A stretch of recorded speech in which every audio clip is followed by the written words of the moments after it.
안녕하십니까 도배원 여러분. 청소년 상담사 상급 필기시험 대비를 위한 모의고사 모의문제집 풀이 시간입니다. 오늘은 교재 위치가 24페이지고 문제는 36번부터 풀이하도록 하겠습니다.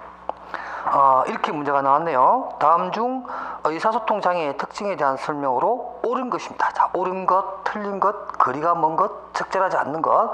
여러분들 문제를 참 잘 읽으셔야 돼요.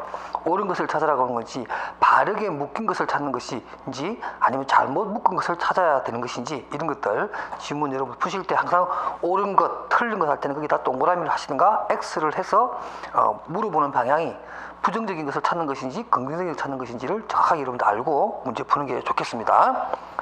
그래서 이러한 의사소통 장애의 특징에 대한 설명으로 옳은 것을 찾는 건데요. 자, 옳은 것을 보면은 3번이 일단 옳은 겁니다. 어떤 내용이냐? 주로 언어 표현이 늦고 친구들과 잘 어울리지 못하거나 말을 심하게 더듬고 타인의 말을 앵무새처럼 반복하는 이러한 상태를 우리가 의사소통 장애의 특징이라고 볼 수가 있습니다. 그러면 나머지 4개는 왜 틀렸는지 한번 살펴볼 필요가 있겠죠. 첫 번째, 정신지체아의 언어 발달은 비정상적으로 진행되며 정상적인 발달 순서를 따르지 않는다라고 되어 있는데, 정신지체아라 하더라도 언어 발달은 일반적으로 정상적인 발달 순서를 따른다는 것도 꼭 알아두셔야 되고요. 이번에 보면 루트 등이 개발한 ADI라든가 또는 마지막에 나오면 ADI-R이라든가 또는 ADOS 이런 검사지는 의사소통 장애 진단 도구다 이렇게 설명되어 있는데, 지금 ADI라든가 또 ADI-R 또는 ADOS 이것은 대표적인 뭐죠? 여러분들 바로 자폐 스펙트럼 장애 진단지죠. 우리가 자폐증이라고 하는 것인데, 보통 이제 우리가 DSM-5에서는 자폐 스펙트럼 장애라고 용어를 통일했기 때문에 자폐 스펙트럼 장애를 진단하는 진단지로서 유명한 검사지지요. 그러니까 이거 2번이 틀린 거고요. 4번 같은 경우는 바로 거꾸로 얘기한 겁니다. 그 게르니키 실어증하고 브로카 실어증을 거꾸로 설명해낸 찾으시면 될 것 같고요. 그래서 5번에 보게 되면 우발 학습 기법에서 치료자는 아동이 흥미있어하는 것에 대해 먼저 관심을 표하고 아동의 반응이 없으면 아동에게 시범을 보여주는 것이 아니라 풀이에 나오는 것처럼 5번 보세요. 우발 학습 기법에서 치료자는 아동에게 필요한 것을 일부러 우연히 빠뜨린 후 약간의 힌트만 주면서 아동의 물건에 대한 자연스러운 요구를 이끌어내는, 없어진 것을 인지하게 해서 그것을 요구하게끔 이끌어내는 이러한 방법이 바로 우발 학습 기법이라는 거죠. 근데 5번은 그렇게 설명하지 못했기 때문에 36번의 답은 3번이 가장 정확한 의사소통 장애에 대한 특징을 설명한 것이다 이렇게 볼 수가 있겠습니다.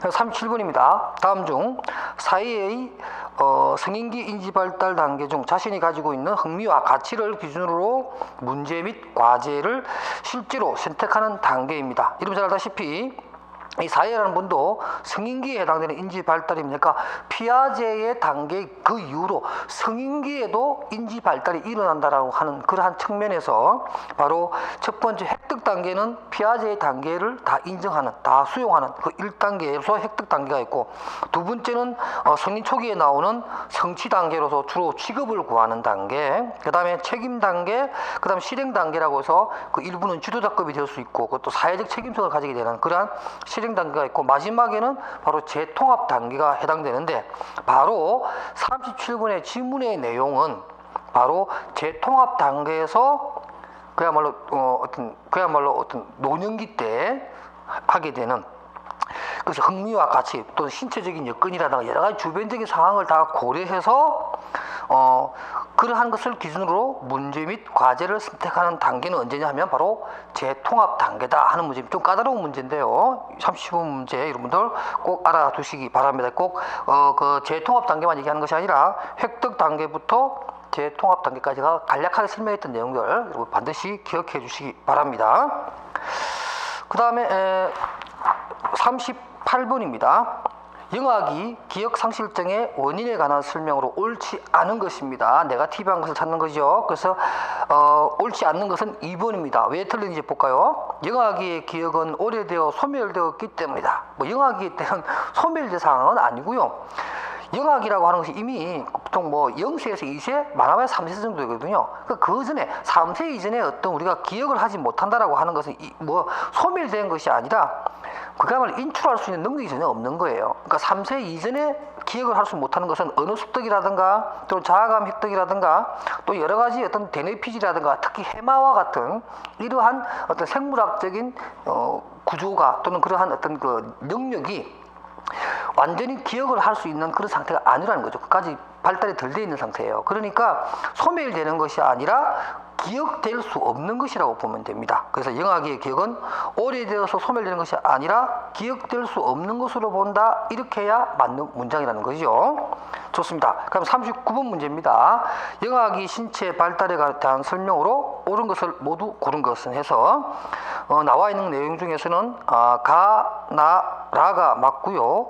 다와 마는 틀렸습니다. 그래서 거기 보면 다 보면 세 번째입니다. 다. 촉각은 환경에 대한 지식을 습득하는 주요 수단으로 출생 시 손과 발에 집중되어 있다. 그게 아니라 입술과 혀, 이마 등에 집중되어 있다는 것을 아시게 될 것이고요. 그 다음에 마에 보면 눈으로 보는 것을 잡을 수 있는 협영 기능이라고 해서 손가락의 협영 기능으로서 아이들이 눈에 보이는 것을 막 잡으려고 하는 그러한 발달의 정도는 일반적으로 12개월, 생후 12개월 정도 되면 발달이 되는 내용입니다. 그래서 39번에 틀린 내용으로는 다와 마가 되겠고요. 맞는 것이 가, 나, 라니까 정답은 3번이 되겠습니다. 다음 40번입니다. 유아기 신체 발달의 특징에 관한 설명으로 옳지 않은 것입니다. 아는 것도 되고 탁 동그라미 하시고 옳지 않은 것으로는 4번입니다. 뇌와 머리는 신체의 다른 부분보다 느리게 성장한다. 뭐 이런 정도의 문제를 풀 수 있겠죠. 우리가 보통 뭐 아이들 태어나면 뇌와 머리가 가장 크게 발달되잖아요. 몸체만큼이나 큰, 그죠? 머리가 사람 몸보다 더 커 보이는 그런 거니까 이미 뇌와 머리가 제일 먼저 발달한다. 상대적으로 빨리 성장한다. 이렇게 볼 수가 있겠습니다.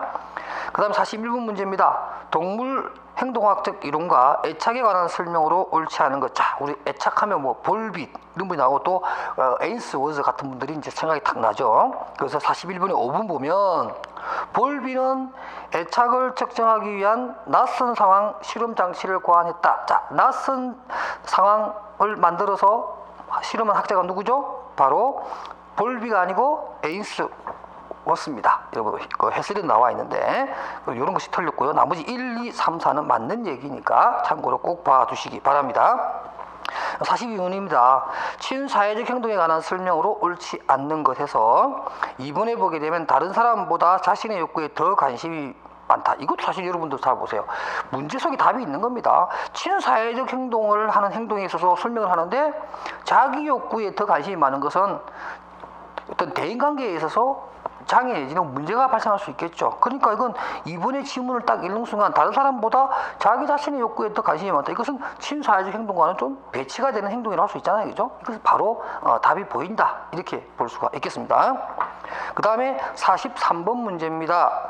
청소년기 품행장애에 관한 설명으로 옳지 않은 것은 자, 청소년의 품행장애는 5번에 보면 아동기에 시작된 품행장애보다 청소년기에 시작된 품행장애 예후가 더 나쁘다 해서 이것은 뒤집으시면 돼요. 그러니까 아동기에 시작된 품행장애가 나중에 훨씬 더 많은 예후, 어떤 뭐라 그럴까요? 영향력이 더 크고 더 안 좋은 결과를 보여주기도 한다. 이런 얘기를 하는 겁니다. 그러니까 아동기 때의 품행장애가 더 중요하고 더 문제가 될 수 있다. 이런 얘기겠죠.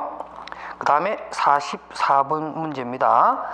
정신장애 진단 통계 편람, 뭐 이름 잘 알고 계시는 미국 정신의학회에서 의사학회에서 만든 DSM-5 지금 뭐 이게 2013년도 5월에 개정이 되고 우리나라에서 이제 2014년도 정도부터 이제 쓰고 있는 건데 지금 대부분 다 DSM-5를 쓰고 있습니다. 그러니까 DSM-4 또 R 같은 경우가 뭐 쓰고 있지만은 지금은 다 5라고 여러분들 알고 계시고요.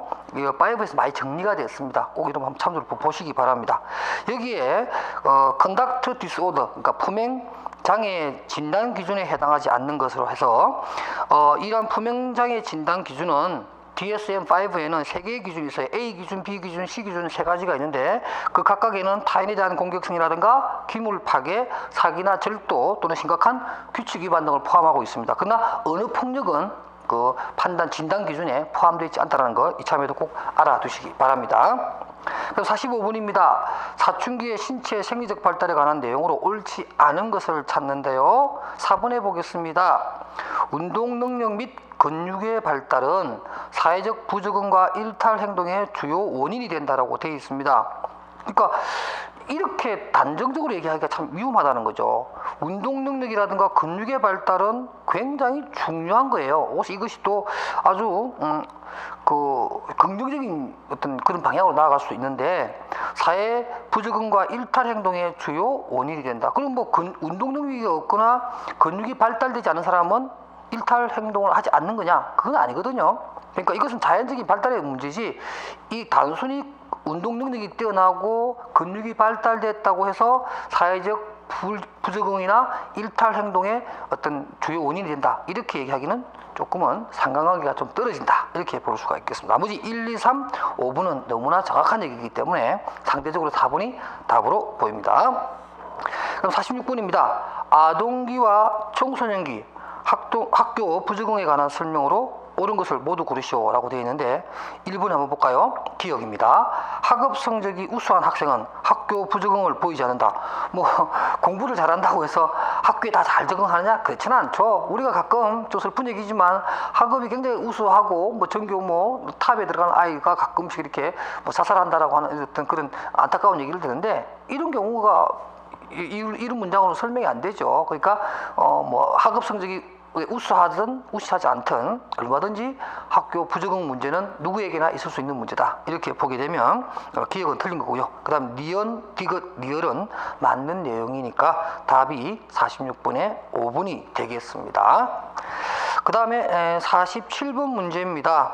47번에 보면 주의력 결핍 과잉 행동장애, 우리가 일반적으로 ADHD라고 하는 것에 관한 설명으로 옳은 것입니다. 일반적으로 여러분 APA, 제가 조금 전에 설명했던 미국 정신의학회 DSM-5 만든 그 단체에서 만든 DSM-5 제1장의 네 번째에 해당되는 것이 바로 신경발달장애라고, 1장에 보면 신경발달장애가 나오는데요. 그 신경발달장애 또 네 번째 ADHD, 여기서 말하는 주의력 결핍 과잉행동장애라고 하는 것에 대한 설명이 나오고 뭐 진단 기준이라든가 주요 증상 같은 것을 설명해 놓는데요. 거기 보면 옳은 것을 보면 이런 게 나옵니다. 4번에 실행기능의 문제와 관련이 있다라고 해서 일반적으로 실행기능의 어떤 조절에 문제가 있음으로 해서 과잉 행동 장애가 일어나는 겁니다. 그 외에 일본 아동기만 나타난다. 꼭 그렇지는 않아요. 아동기 아니어도 얼마든지 어느 시기에나 나타날 수 있는 게 ADHD고요. 그 다음 2번 아동의 문제이므로 부모 교육이 중요한 것은 아니다. 아닙니다. 꼭 아동의 문제뿐만 아니라 부모의 양육 태도에도 영향을 받기 때문에 부모에 대한 어떤 교육이나 부모에 대한 상담도 해야 된다는 얘기고요. 그 다음 학령기의 학업 문제 위에는 특별한 문제를 보이지 않는 것이 아니라 발달 전반에 관한 부분이니까 생활에도 굉장히 문제가 많이 발생하겠죠. 5번에 볼까요? 아동의 과잉 행동을 억제하는 데는 진정제가 효과적이다. 이것도 아니죠. 치료제가 아니고 진정제라고 하는 것은 잠시 어떤 그런 행동을 누그러뜨리는 이런 것이 불과한 것이지 치료제는 아니라는 거죠. 그래서 억제하는 데 진정제가 효과적이라고 하는 말은 조금은 무리한 내용이다. 그래서 47번 답은 4번이 되겠습니다. 48번입니다.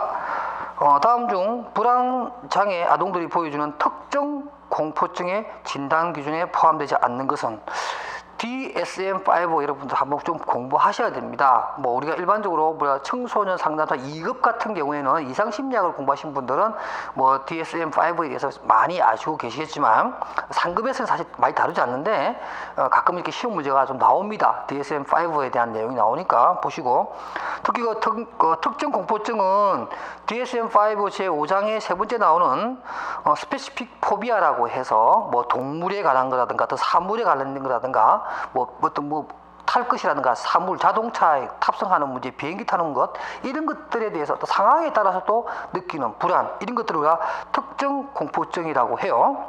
이거에 대한 설명을 해준 건데 포함되지 않는 것입니다. 4번에 보면 이런 게 나와요. 집이나 애착의 대상과 분리에 대해 지나치게 불안해하며 주된 애착 대상을 잃거나 애착 대상에게 해로운 일이 일어날 것이라는 쓸데없는 걱정을 하는 이 상황은 지금 바로 DSM-5의 제5장에 나오는 여러분이 잘 알고 있는 분리불안입니다. 분리불안. separation anxiety가 걱정이란 거죠. 그래서 anxiety disorder라고 해서 분리 불안에 관한 얘기입니다. 그래서 4번의 내용은 anxiety 디스오더에 관한 얘기고, 지금 특정 공포증은 스페시픽 포비아라고 해서 어떤 사물이라든가 또 어떤 상황이라든가 동물이라든가 이런 부분에서 느끼는 불안 장애입니다. 그러니까 4번하고 좀 다른 내용이에요. 4번은 분리 장애로 이해하시면 되겠습니다. 그 다음에 49번 문제입니다.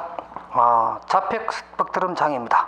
역시 DSM-5의 1장의 세 번째에 나오는 건데요. 신경발달 장애에서 세 번째 나오는 것으로서 우리가 일반적으로 오티즘이라고 하는 거죠. 자폐 스펙트럼 장애인데요. 그 특징이 아닌 것은 해서 5번에 보게 되면 언어성 지능에 비해 낮은 동작성 지능을 보인다 이렇게 나오는데, 이건 뭐 일반적인 특성이 아니라 그런 경우가 많이 있긴 하지만 이것이 하나의 특징으로 얘기할 만큼 일반화된 내용으로 보기는 힘듭니다.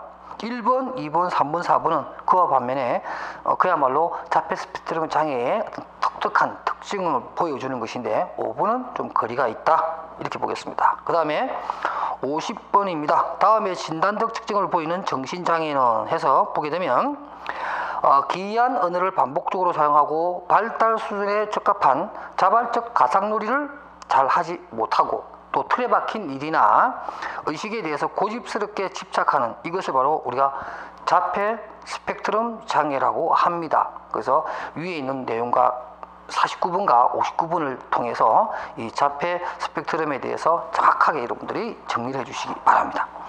그 다음에 51번 문제입니다. 신경성 식욕부진증에 관한 설명으로 옳지 않은 것은, 역시 이렇게 신경성 식욕부진증은 DSM-5의 제10장에 보면 뭐 신경성 거식증이라든가 신경성 뭐 폭식증 이런 내용들도 나오는데요. 그걸 보시게 되면 정확하게 여러분들 이해하실 수 있을 겁니다. 여기 보면 이렇게 해놨어요. 폭식이 나타나지 않는다. 그래서 이렇게 식욕부진증이니까 폭식은 하지 않을 거 아니냐 이렇게 생각하는데, 그게 아닙니다. 이러한 신경성 식욕부진증에는 폭식 하제를 사용하는 유형도 있거든요. 그래서 막 잔뜩 먹어요. 신경성 식욕부진증임에도 불구하고 막 먹고 나서 많이 먹었으니까 뭐 체중이 내려간다든가 몸이 이상했을 수도 생각하고는 하제를 사용해서 토해내버리는 이런 행동을 반복하기도 합니다. 그러니까 폭식이 나타나지 않는다 이렇게 얘기할 수는 없는 겁니다. 그래서 2, 3, 4, 5는 일반적으로 신경성 식욕부진증의 대표적인 특징 중에 하나니까 꼭 알아두시기 바랍니다. 52번입니다. 다음 중 아동기에 겪는 성장통에 대한 설명으로 옳지 않은 겁니다. 성장통, 우리가 일반적으로 양적 성장을 할 때 뭐 근육이 늘어나거나 몸이 커지고 있는데 뼈가 커지기도 하는데 근육이 안 따라오면 아프죠. 바로 이런 것들이 이제 되겠어요. 그래서 이것은 가장 밤에 많이 아파합니다. 저희 딸도 한참 성장통을 겪을 때 무릎 같은 게 굉장히 아팠는데 밤중에 매우 아픈 것을 호소하고 그랬거든요. 그래서 1번에 아침에 심하고 밤에는 사라진다가 아니라 밤에 더 통증이 심하다 이렇게 이해하시면 되겠습니다.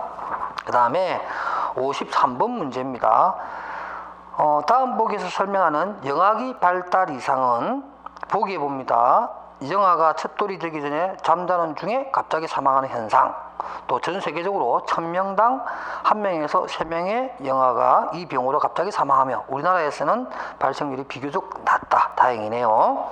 그다음에 호흡 조절 기능의 이상과 같은 뇌 기능의 이상으로 나타나고, 남아 조사나 미수가 빈곤계층의 아기, 10대 미혼모의 아기, 흡연과 약물 복용을 한 어머니가 낳은 아이에게 많이 일어나는 이 현상, 바로 그게 영아 돌연사 증후군이라고 하는 겁니다. SIDS 꼭 알아두시기 바랍니다. 그 다음에 54번 문제입니다. 다음에 발달 이상 및 이에 대한 설명으로 올바르게 짝지어지지 못한 것입니다. 짝지어지지 못한 것이에요.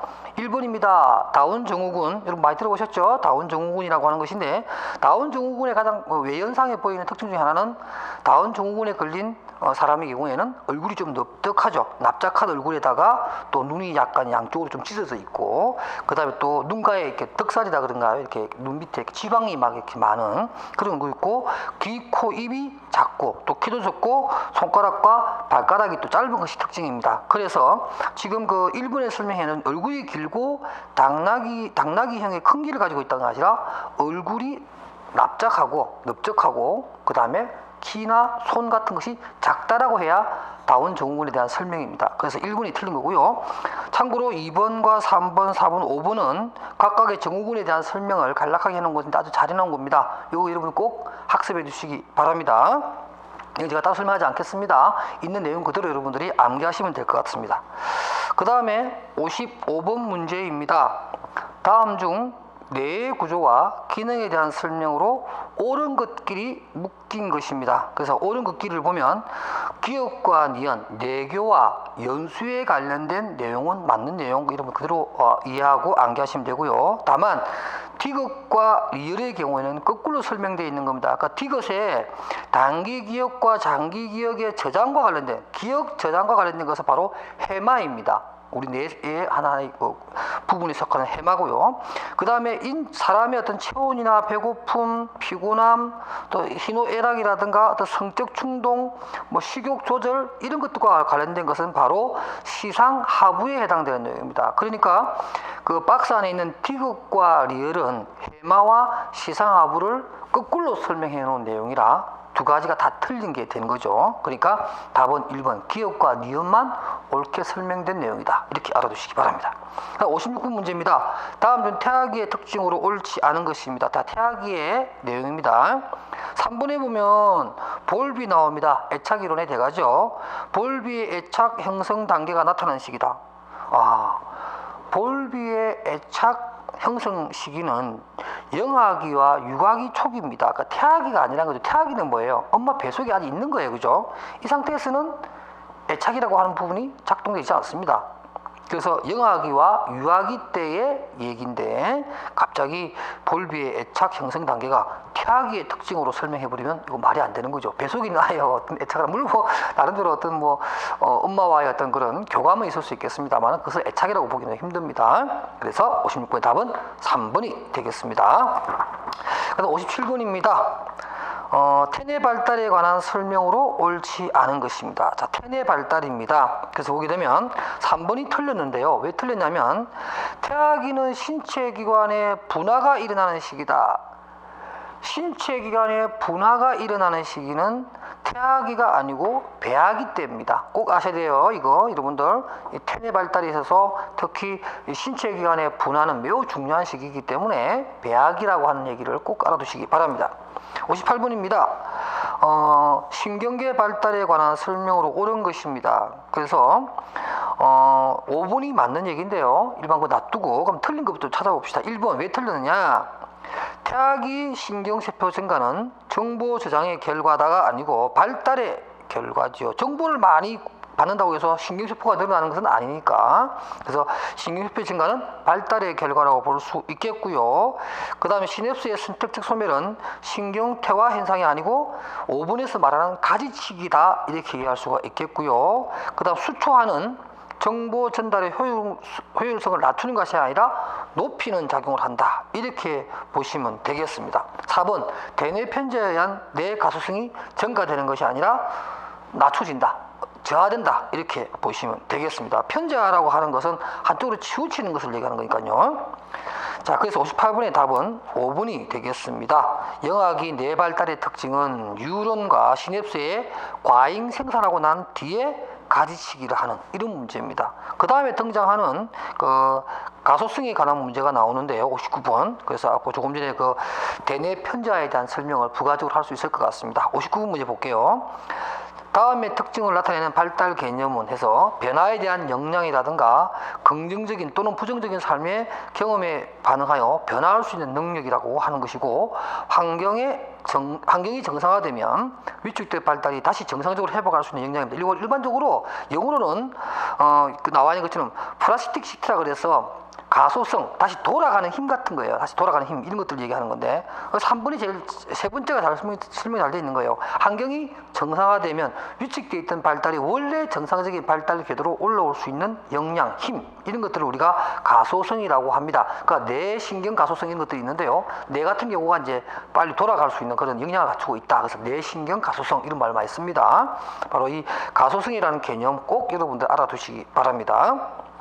60번입니다. 다음 중 중추신경계의 변형계에서 생명에 직접적으로 위협이 되는 요소들로부터의 도망 행위와 싸움 행위, 음식 섭취 행위, 교미 행위, 이러한 네 가지 행동을 주관하는 기관입니다. 아까 우리 앞에서 봤던 시상 하부에 대한 설명입니다. 55번 문제 참고하시기 바랍니다. 55번 문제 한번 볼까요? 거기에 되면 여러분들 그 네오박스 안에 거기 보면 리얼에 대한 내용입니다. 해마라고 되어 있는 부분이 아니고 시상 하부라고 고치시고, 이러한 시상 하부는 인간의 체온, 배고픔, 피곤함, 무의식적 기능을 조절할 뿐만 아니라 어떤 뭐 수분의 균형이라든가 성충동을 조절한다든가 이런 역할을 바로 시상 하부가 한다라는 거 우리가 앞에서 배웠는데 바로 그걸 설명해 드린 겁니다. 그 다음에 61번입니다. 다음 중 뉴욕 종단적 기질 연구 모형에서 설명하는 기질 진단 행동 차원으로 옳은 것은 해서, 이것은 사실 여러분들 그냥 참고로 한번 보시고요. 이런 문제 사실 나오면 참 우리가 어디까지 공부를 해야 되나 할 만큼 이렇게 어려울 수가 있는데요.